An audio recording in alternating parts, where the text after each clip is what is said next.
Tiptoes to my room every night, and just a sprinkle. Ow! Run! Incoming! There's too many of them!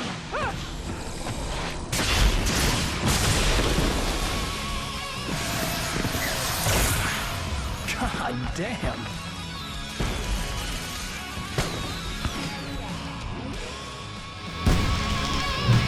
So glad you decided to go it alone, Mr. Bronson. Shut up and shoot! Ow! We have to fight them off! I can set off more of the fireworks from here and help you out! Yeah, did you notice there's a lot of ammo and stuff around? This place is stopped! Ow! Hold on! I'll try to see what's on!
Bright Falls, rock and roll capital of America.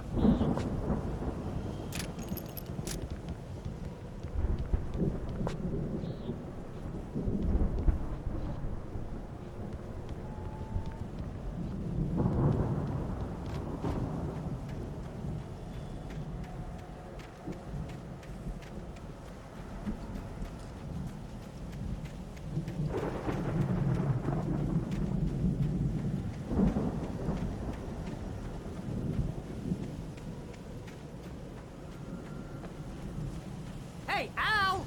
This way to the farm!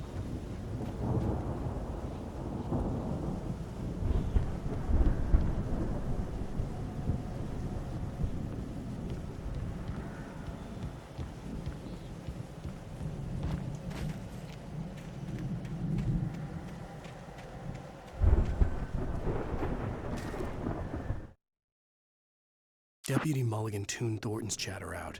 He didn't think riders were particularly useful people, and a huge manhunt for one struck him as idiotic. Certainly not worth the missed opportunity for coffee and pie.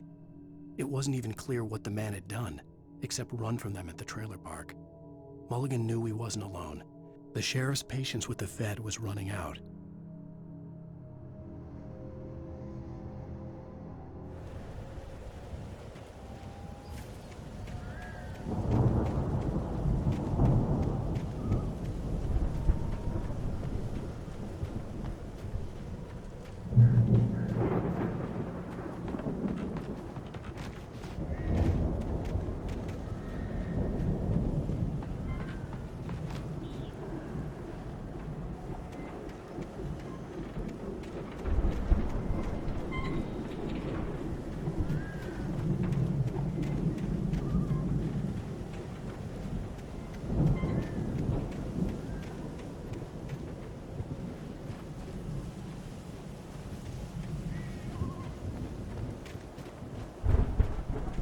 See, bestseller? No reason to worry. Your cutout's good as new, right where I left it. I'll come back for it once we have the place secured. Yeah, that's been my biggest worry all this time.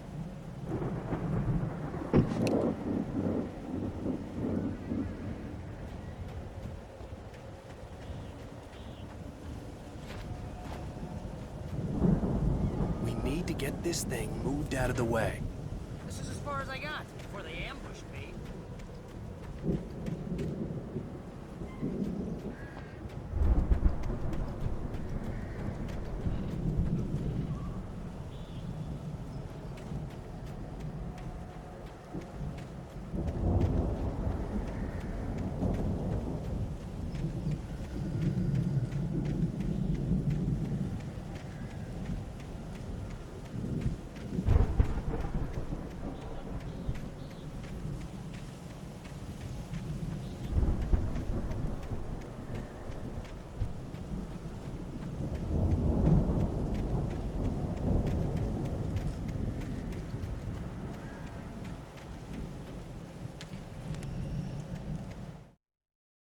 As the deputies hauled Wake and Wheeler away, Agent Nightingale eagerly examined the stack of papers Wake had been carrying. It was incomplete, a collection of random pages, but there was enough. He saw his own name in there, among others. His hands shook with emotion. Finally, it was proof. He had been right all along.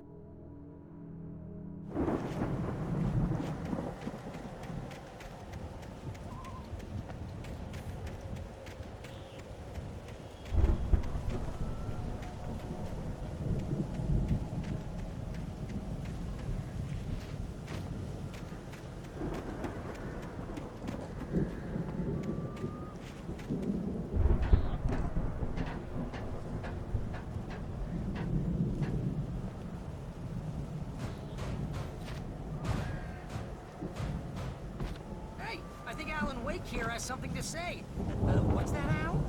I'm Alan Wake. I'm always right about everything.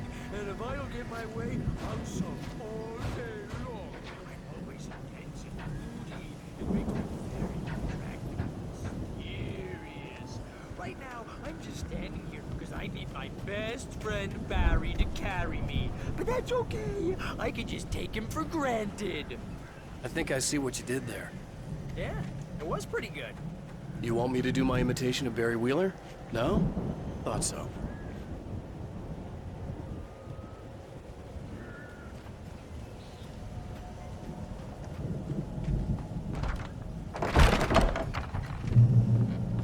Wow! You look at that thing, Al! They really went all out with this Viking crap, didn't they? Look at all this stuff.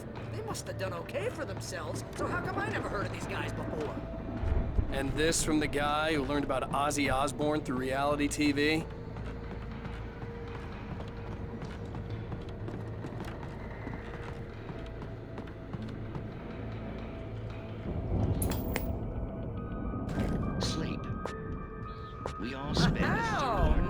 springs. Man, brings back memories.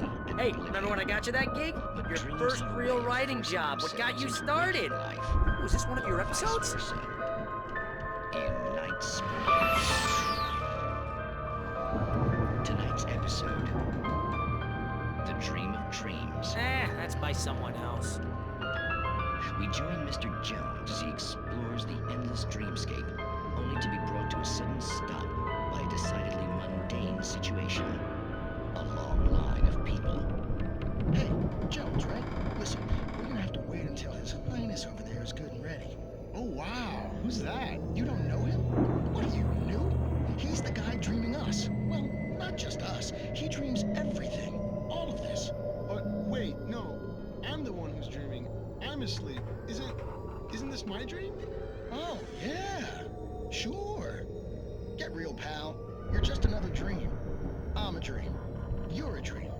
The weirdo in the diving suit is a dream. And the girl made of smiles and sunshine is definitely a dream. But I'm pretty sure I'm dreaming this. Well, maybe you're a really confused dream. What am I, a shrink? All I know is I'm going with the smart guys, and they say that's the guy doing the dreaming. Right there. I don't know what that means. It means we keep him happy. No sudden falls. We make sure he has his clothes on when he goes out in public. No chases where the monster is nipping at his heels and he runs like crazy, but his legs don't seem to get him anywhere. None of that. Because if he wakes up in a cold sweat... Oh. Yeah, precisely. So we wait till he wants to move on. Keep things nice and calm. Hey, something's happening here. Yeah? What's that? What? Can't you hear that? Oh, God help us, it's an alarm clock. Oh, it's you, isn't it? Please, man, I got a wife and kids. Please don't wait.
It's 1976. Madness reigns at the Anderson farm.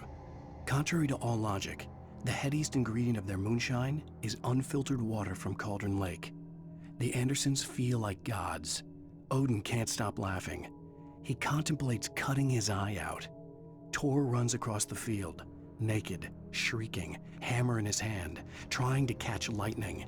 Their songs have power.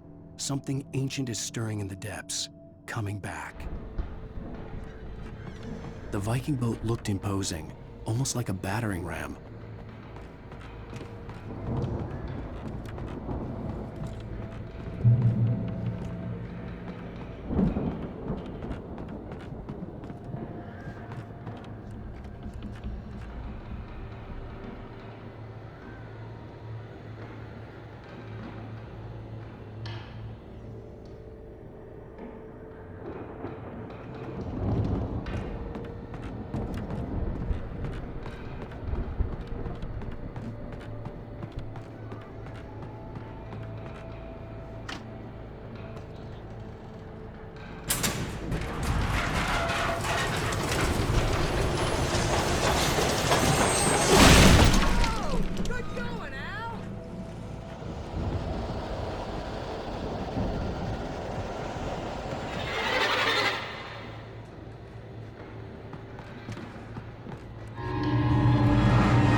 Those geezers had quite a production going on.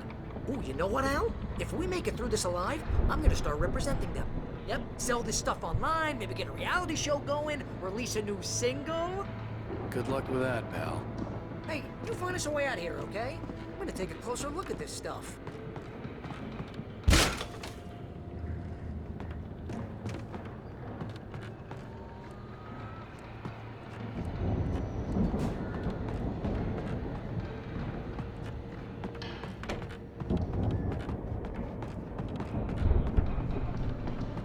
Be careful, Al!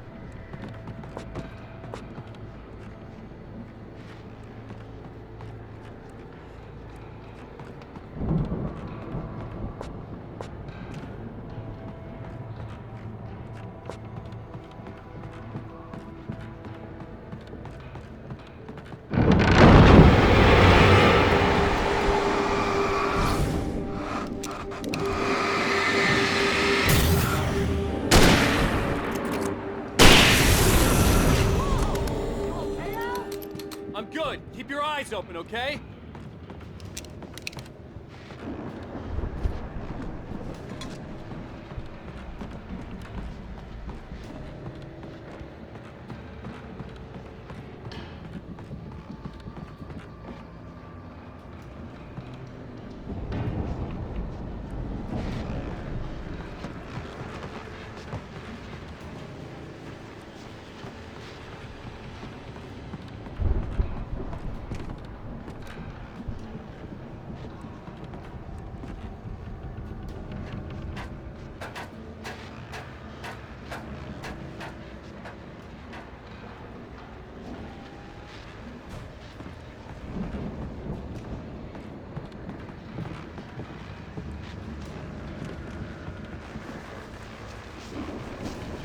As you regular listeners know, I tend to work through the night, but I'm not the only one.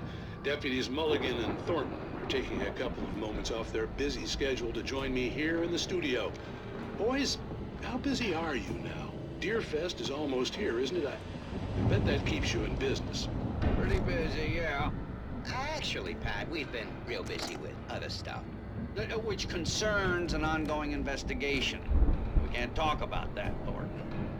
I wasn't gonna say anything. I was just saying we got, you know, other irons to fry. And how would you compare your workload to last year's? Things have seemed relatively peaceful to me, but people do tend to get a little wild this time of year. Oh, it's wild, Pat. It's pretty wild. There's been all sorts of trouble this year. Vandalism, fighting, public disturbances. A lot of people gone missing, too. Yeah, it's pretty much the usual stuff, Pat.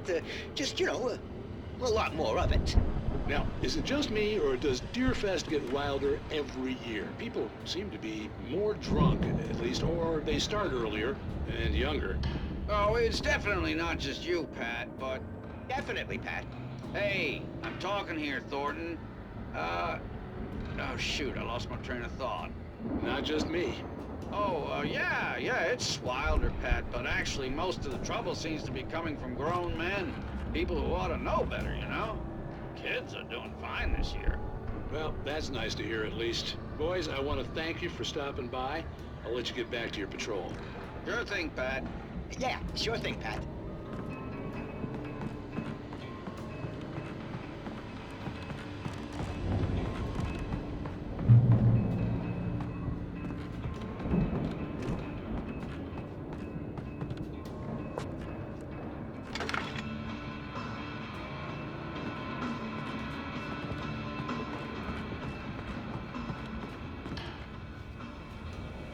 The elevator was dead.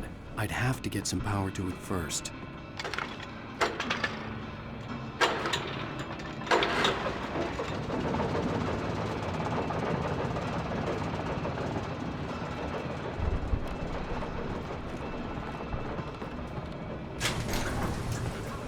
I could see the building that had to be the Andersons' home on the other side of the field. It wasn't far now. I wasn't worried about trusting the ramblings of two burned-out geriatric wrecks. They had the goods.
Al?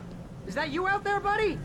Yeah, it's me. Hang on. I had to find a key to get Barry out. I'll try to find a key to get the door open.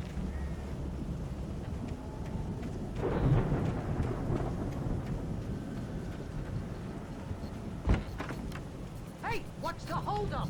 Come on, this place is all dusty. You know I got my allergies.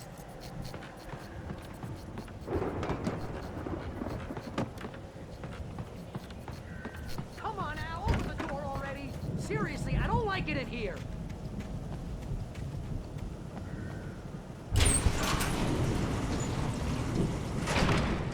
Hey, let's go, man.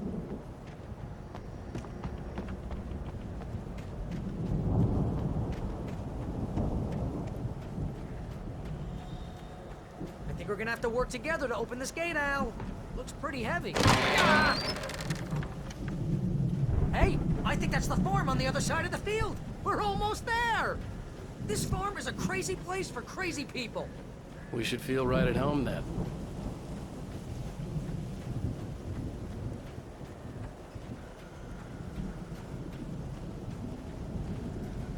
Come on, one more gate. Let's do this.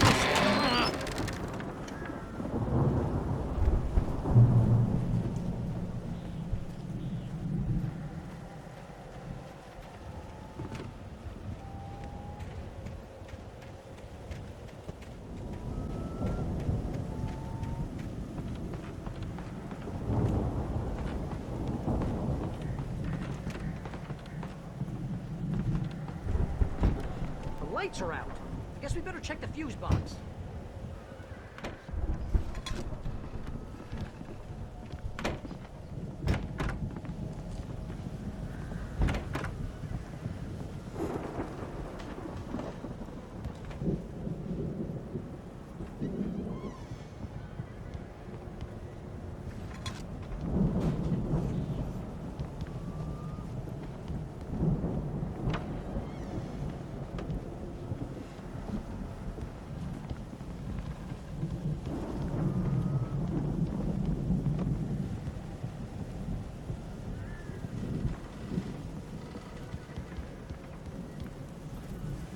The power downstairs was out, but I was sure I could fix that at the fuse box.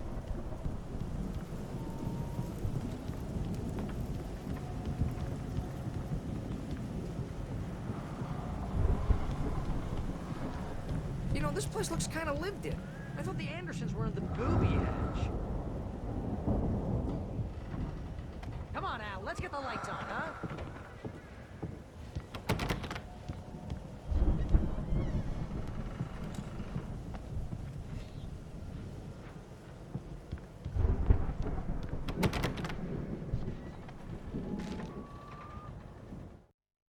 Again, Alice's screams rang in the stillness of the night. I saw myself run toward the cabin, flashlight in my hand. I followed my past self. I was an out-of-body observer, a time traveler in a crazy drunken dream. This was the beginning. The night Alice had disappeared. The mystery of what had happened during the missing week was about to reveal itself.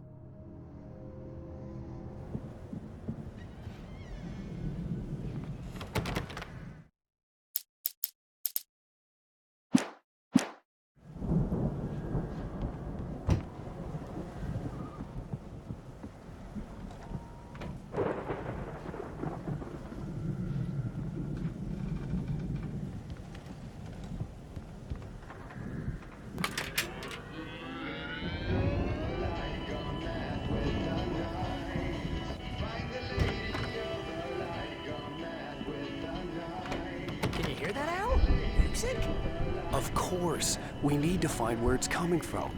That's the message the Andersons talked about. That's the whole reason we're here. Lady of the Light? That's gotta be what's her face, the crazy lamp lady from the town. Cynthia Weaver. Right. Must be.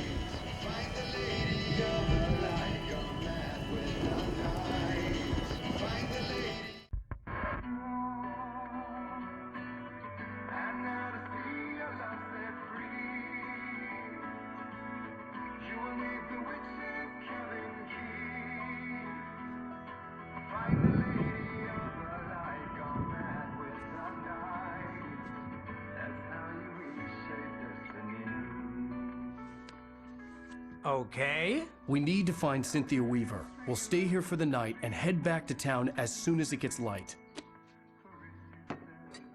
Hey, Al. Lots of hours before dawn. Might as well get some rest. And by rest, I mean drunk. Come on, Barry, this is... Yeah, what the hell?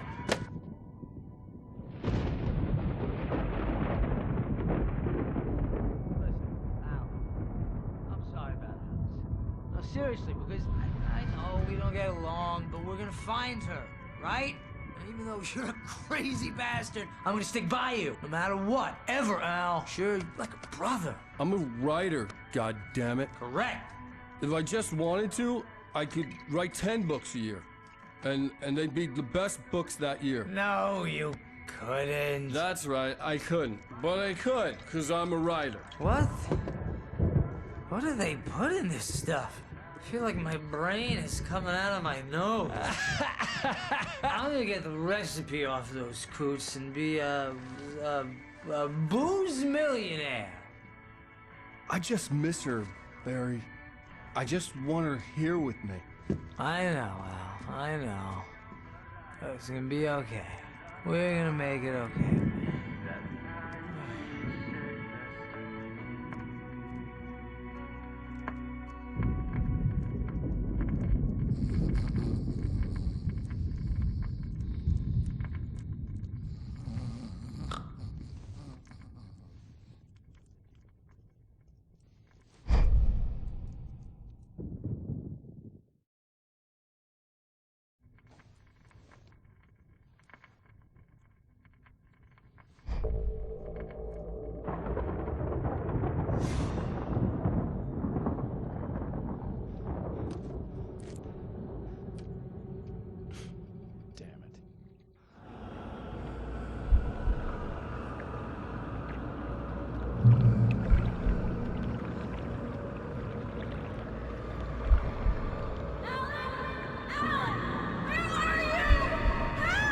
Alice, I'm coming.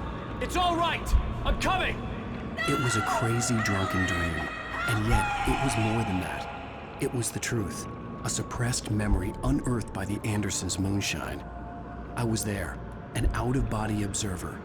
This was the night Alice and I had arrived at Bright Falls, the night Alice had disappeared. I had a chance to find out what had happened.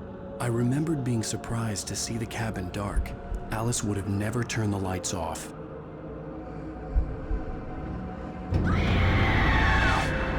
Alice? Alice!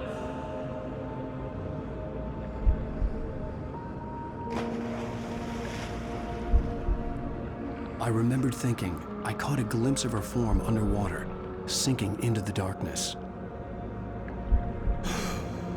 Diving after her was the last vague memory I had of that night. After that, the next thing I could remember was waking up behind the wheel of the crashed car and finding the first pages of the manuscript.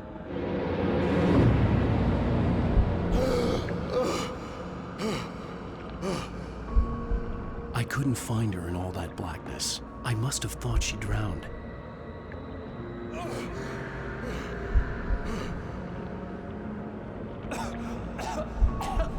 Alice! Jagger had Alice, and so she had me. Alice!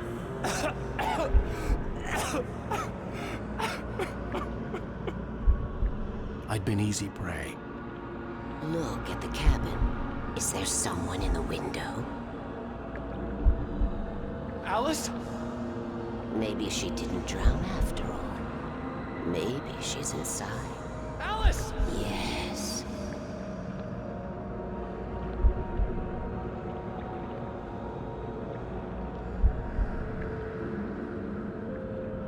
The dark presence had touched me. She had dug her nails into my brain and used me, made me her puppet.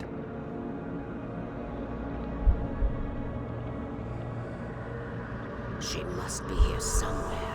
Maybe upstairs in the study. Alice! Yes, that's where she is. You can apologize. Alice! You laugh at the whole thing together and put it behind you.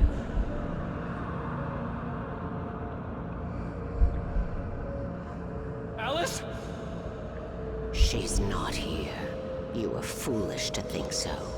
No, she's dead. She drowned. No, no, no! It's your fault your wife is dead. You are guilty. All she wanted was to help you right. You killed her. Oh, hush. There's still hope. Cauldron Lake is a special place. Here, you have the power to change things. She wanted you to write. I will tell you what to do.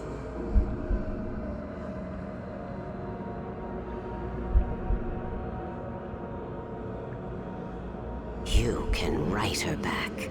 The story will come true, and all will be well again. She had Alice, and the manuscript was the ransom for her.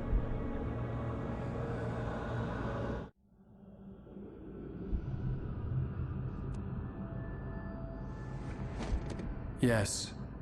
All right. I'll fix it. I'll bring her back.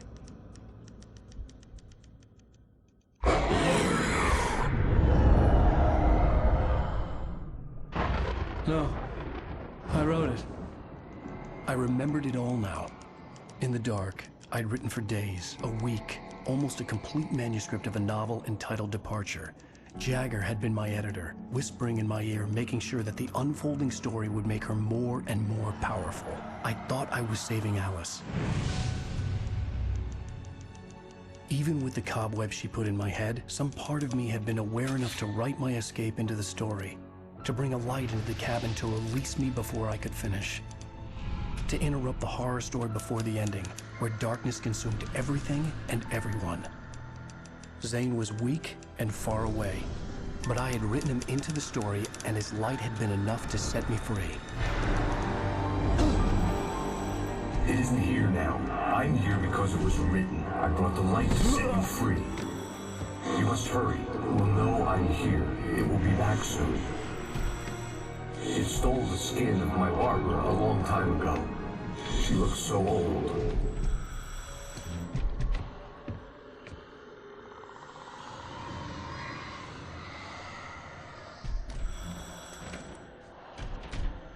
I had woken up, confused and groggy, my mind consumed by darkness and fear. All I could do was to escape.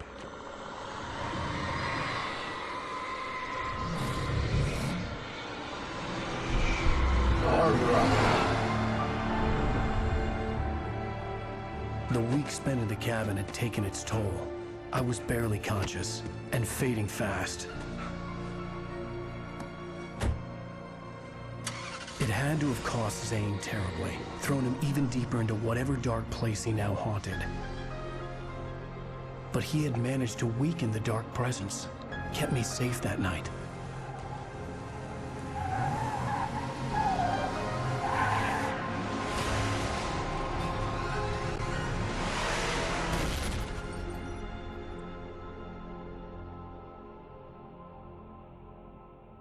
I wrote it. It's my fault. That's right, James Joyce. It's your fault, and you're gonna pay for it.